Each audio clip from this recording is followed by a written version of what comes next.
Designed to derail your mind, Derren Brown's Ghost Train at Thorpe Park opened back in 2016 and features plenty of grand illusions and special effects. With its 5-year anniversary fast approaching, I feel like now's the perfect time to have an in-depth look at the attraction to try and figure out how the ride works. Join me within this video as I'll be analysing the attraction thoroughly to try and figure out how each of the optical illusions work. My name is Luke from Coast Connection and I hope you enjoy this video. If you're not already subscribed to the channel, then please consider doing so that you don't miss any future uploads about your favourite UK theme parks. If you haven't been on Derren Brown's Ghost Train before, I would highly recommend experiencing it before you watch this video, simply due to the fact I'll be talking about spoilers. It's such a fun and unique attraction if you don't know what's coming, so if you can, make sure you ride it before you continue watching. Starting off with the first part of the attraction, let's talk about the pre-show. As you enter the rides building, you find yourself in a dark room with a chair and a blackboard. This is where you are first introduced to Derren Brown. He starts by talking about what guests can expect from his Ghost Train, as well as why we enjoy fear. Throughout your time spent with Derren Brown, we get to see him interacting with his surroundings as if he's in the room with us. This clever trick is achieved by using the Pepper's Ghost effect. This is where you use a combination of mirrors, reflections and light to give off the illusion that a subject is in the room with you without actually being present. For the Ghost Train, this is simply done by using a video projector located above the pre-show area as well as a transparent material. This is a very common effect that can be found at many theme parks across the world, with the most popular example of this being at Disneyland within the Haunted Mansion. After this, you're then moved upstairs into the ride's most impressive section with the floating Victorian Carriage. From the guest perspective, it appears that the train is simply hanging in the air only by metal chains. You don't spend much time in this room as you are then asked to walk towards the left side of the train where you then enter the carriage. Unlike the exterior, the inside is modelled after a modern London tube train. Each of the vehicles has 60 seats, each with their own VR headsets. Sensors can be found all along the roof of the train, which allows the headsets to track your movements in real time. Once everyone is seated, the ride then moves into its first VR segment, which lasts around 4 minutes long.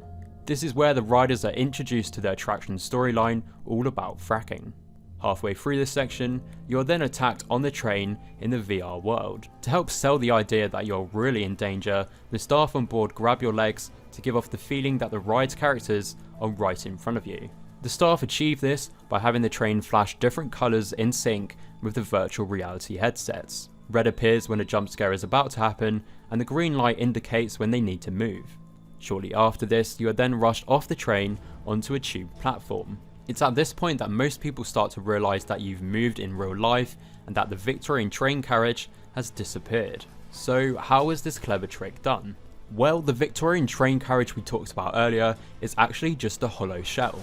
The real tube train we see later on is located inside the hollow facade. Once the VR segment begins, the tube train then moves out of the Victorian carriage while staying in sync with what the guests are watching. This way no one suspects you are moving in real life. You may be asking yourself, how does it move out of the fake train if it's suspended in the air? This large-scale optical illusion simply works by using hidden mirrors. With the correct lighting and placement, the designers are able to hide the view of the ride's track and machinery. If we edit this picture taken from the ground of the main warehouse, you can see all of the hidden mirrors in the background. Moving back to the tube station, after you leave the train, you then walk through various corridors themed as tube tunnels. This is then interrupted by a few actors who have been taken over by the gas. Without guests knowing, this gives the tube train an opportunity to switch sides of the station. Once guests leave the tunnel area, they are then rushed back onto the train to complete the last VR section.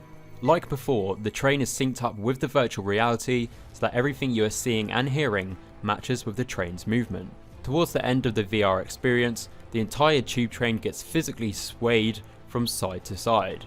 This trick is achieved by using a motion platform which can be found on the ride's transfer track. Once the carriage is moved into the correct position, the train is then connected to the motion platform, which then lifts it upwards. This then allows the entire tube train to slightly tilt, giving off the illusion you've been picked up by the virtual reality demon. After this sequence, the ride then returns to its original location. Just before you leave the train, Derren Brown appears on the train screens announcing that the ride is over. The guest experience doesn't end here thanks to the ride's refurbishment back in 2017. Before you exit the building, you now enter a fake gift shop where a final jump scare takes place. The room is designed to look like any normal gift shop, which also happens to feature an Ouija board. Suddenly, the room will start to shake and the various items in the shop will start moving. Shortly after this, the lights then go out to reveal a life-sized demon standing on top of the Ouija board. After a few scares, the lights then turn back on to reveal that the demon has disappeared. This scare is achieved by having an actor in a demon costume who opens a hidden door in the wall when it's dark to deliver the ride's final jump scare. With the attraction being Thorpe Park's biggest ever investment, do you think it's a good ride? Let me know down below in the comments, I'd love to hear your thoughts. If you did enjoy this video, then please give it a like and share it with any of your friends or family who might find this video interesting. My name is Luke from Coast Connection, and I'll see you in my next video.